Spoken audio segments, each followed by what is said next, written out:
a very important debate here. I call Alison Thewliss to move the motion. Thank you very much, Mr McCabe. It's a pleasure to see you in the chair. And you're quite right about pointing out that while other debates might be happening, this debate is a debate that is actually quite important. And I beg to move that this House has considered the two-child limits of working tax credits and universal credit. It's been 6 years, 9 months and 13 days since the budget in 2015, when the two-child limit appeared in the Red Book. It's been just over 5 years since the policy came into force. So some might be wondering why it is that I'm still bothering to come here today to complain about this policy. And it is because, for me, it is a fundamental injustice and it deserves to be looked at seriously. The Child Poverty Action Group and the Church of England estimate that 1.4 million children in 400,000 families are now affected by the two-child limit policy. And unless it is abolished, the number of children affected will reach 3 million as more children are born under these rules. The two-child limit in child tax credits and universal credit broke the long-standing link between need and entitlement on the basis that families in receipt of state support ought to face the same choices as those supporting themselves solely through work. But this, Mr McCabe, is a false narrative, the myth of the benefit queen, and it's never been about fairness. The majority of families who are affected by this policy are in work. They are in low-paid jobs, working to support their families. And in mentioning this, I don't seek to stigmatise those who are not able to work, because many have caring responsibilities and disabilities and reasons that prevent them from working, and they ought to have the protection of the social security system too. And in many cases, it's all but impossible for those who are working to take on more hours to make up the drop in income created by the two-child limit. The Work and Pensions Select Committee has pointed out that the cost of childcare could also mean that families won't be able to make up the loss by working more hours. The two-child limit is a poverty trap. It remains a significant issue that many people are just not aware of this policy. They don't know that it will apply to them, and their choices to have children are certainly not being influenced in any meaningful way by a piece of DWP legislation, as the government intended. The latest research by Mary Reader, Jonathan Portis and Ruth Patrick on whether cutting child benefits reduces fertility in larger families establishes that the two-child limit is not leading to any major reductions in fertility amongst those likely to claim benefits. So all this policy achieves is to punish people for their circumstances and to drive up child poverty rates. Of course. I thank the honourable member for bringing a very important debate to this chamber.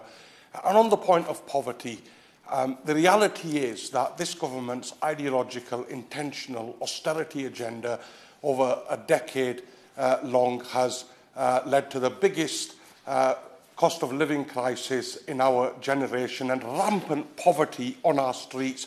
Does she agree with me that it's policies like this that lead to children going hungry in our constituencies, and that's why it needs to be scrapped immediately? I absolutely agree with him on that. And that poverty is deep and enduring, and it prevents those children from reaching their full potential as well. And we can't forget the choices that many families are having to make because they just don't have enough money coming in. Mr McCabe, no one can predict the course of their lives, certainly not over the course of their children's lives, and nobody can plan absolutely for every eventuality. That's not just the reality of life. And during the pandemic, CPAG estimate that an additional 15,000 families who never envisaged losing their jobs and their incomes in a global health crisis were affected by the two-child limit as they claimed universal credit for the first time. People who worked in sectors which shut down and have yet to recover, some who tragically lost their partners to COVID, some who still suffer the effects of long COVID, and domestic abuse rates which increased during the pandemic, resulting in some families separating for good. And for each of these scenarios, there were families with more than 2 children who were not afforded the dignity of the support they required because the Conservatives made a judgment back in 2015 about the appropriate size of a family for benefit claimants. I will. Thank the member for Glasgow Central for giving way and congratulate her on this debate, which I agree is very important. Does she agree with me that of what I have seen in Putney, Roehampton and Southfields of families having to go more to food banks, and I've been speaking to Wandsworth Food Bank and to Little Village, which helps local families, and they have said the one thing that would make the most difference to stopping poverty in my area is to scrap the 2-child benefit cap. And would she agree with me that the Minister should look into this, should do an assessment of the impact of this and scrap it as soon as possible? I absolutely agree with her, and she makes a good point about food banks as well, because essentially what the government is saying is that they will only pay to feed and clothe 2 children and not provide for the rest of those families. So either that money gets very, very stretched, or families cannot stretch any further and they end up going to food banks. And it shouldn't be in a country as wealthy as this country that families have that in front of them, going to food banks just to put food on the table for their children. So I bring this debate today to highlight the enduring flaws in the UK Tory government's 2-child limit and to ask them to end it before things get even worse for families who are struggling today. The Honourable Member give way. I will, of course. I thank the Honourable Member for giving way. An exception to the 2-child limit is where the child was conceived through non-consensual circumstances, but to be eligible for this exception, the parent must be able to point to either a conviction or criminal injuries compensation claim. Does the Honourable Member agree with me that as conviction rates are so low, as the bar for evidence is so high, this requirement further victimises claimants? She's absolutely correct. And I'm going to go on to talk about some of the exemptions in this policy and quite how ludicrous they are. But to look at a crime such as rape and to see that that has some place within government policy on benefits really is quite abhorrent. And to talk to the first of the difficulties of this policy is that it gives a very arbitrary cut-off date, resulting in 2 classes of families: those with children born prior to the 6th of April 2017 and those who were born after. So for the matter of bringing a baby into this world a minute before or a minute after midnight, a family will find themselves £2,935 worse off per year for that very arbitrary quirk of fate. And I do give some credit to the former Secretary of State, Amber Rudd, for not making this policy retrospective, as was originally intended, applying to those who had already had their children before the policy was introduced, but really having it recognise the inherent unfairness of the policy. She ought to have abolished it altogether. Of course. She's making a very powerful speech, and she talked about changes before and after this policy was introduced. Has she seen the figure that there's 27% more families now coming into the 2-child limit since COVID started? And does she not agree with the Bishop of Manchester? Only last year he said that this defies moral justification. And when it was first introduced, 60 bishops and Muslim and Jewish leaders did a joint letter to the Times. They said children are a private joy and public good. They're all equally deserving of subsidy. I absolutely agree with her on that point, and with those religious leaders who wrote then and continue to campaign now on this issue. And I'll touch on some of that a little later on as well. So the effect of this 2-tier policy that's been created is a family with 3 children, the youngest being 6, will receive support. A family with 3 children, the youngest being 4, will not. And the needs of these families are exactly the same, Mr McCabe, but this government has decided that they aren't entitled to the same support. Previous research on this has found that older siblings can in some cases come to resent the new baby in the family because they've lost out on their activities, their sports clubs, things that they used to do because the family no longer has the money to get by. And it's desperately unfair that children were already losing out on wider life experiences as well as now today in the cost of living crisis on the very basics because of this discriminatory policy. And to touch on some of the other inconsistencies in the policy, I would like to kind of describe these in a little bit of detail because every time I explain them to people, they're absolutely baffled. And I would like to hear the Minister's answer to these mad exemptions that exist. So the exemption policy for multiple births. If you happen to have twins after having a single birth, there's an exemption to the policy. Fine.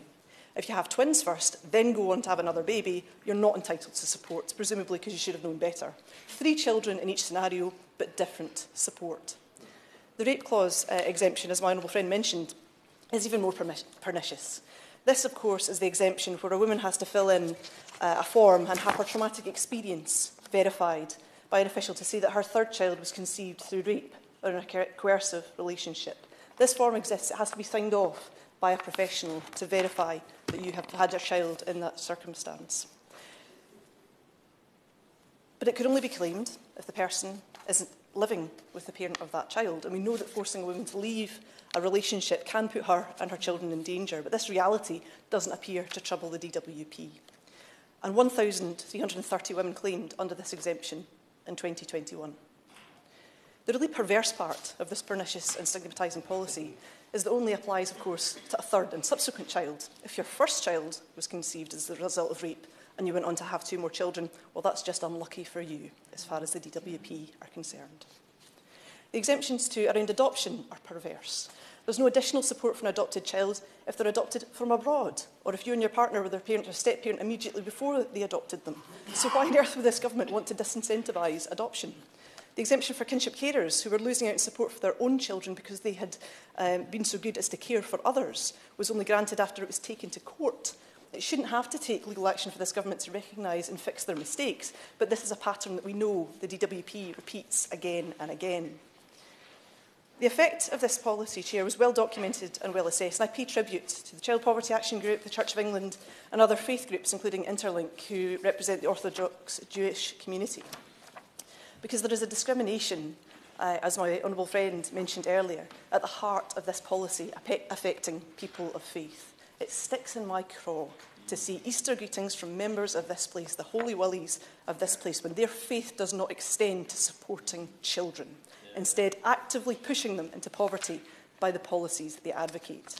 And I would ask the Minister how he believes this policy affects people of differing backgrounds and faiths, and how he can say that the policy is fair in this context. On that point? I will. I'm always very pleased to hear the Honourable Lady speaking on any issue, but on this issue with her knowledge and expertise. Does the Honourable Lady feel on the faith issue that there could well be a human rights issue at stake here? And while that's not a responsibility directly of the Minister, it is a part of this debate which must be considered, that by enforcing this rule, that they're enforcing a human rights issue upon people who do not want to be under that law.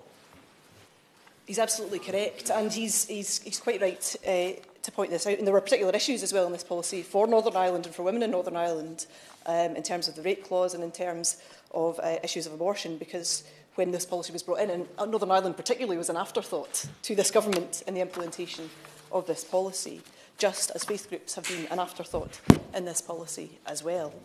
Because children are regarded, not just by people of faith, but particularly to people of faith, as a blessing. And the policy of this government to limit support to the first 2 children in a family has a disproportionate effect, therefore, on people of Orthodox Jewish, Muslim, Catholic faith, for whom abortion and contraception just aren't an option.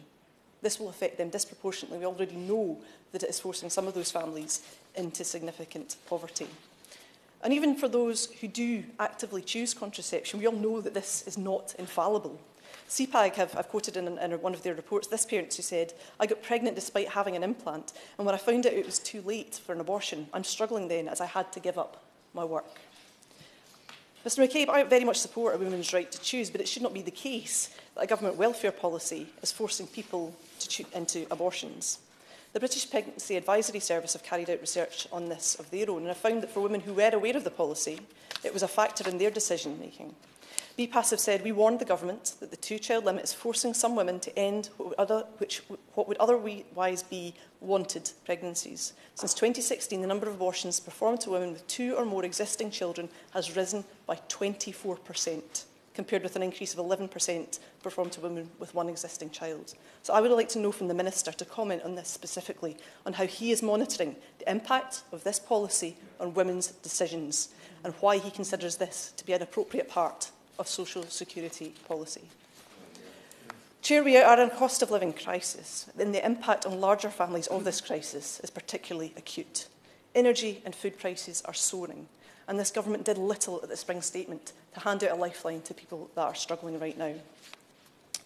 I would like to know from the Minister, 5 years in, what is the ongoing monitoring of this policy? What consideration has been given to removing it altogether? What conversations has he had about with the Chancellor on this?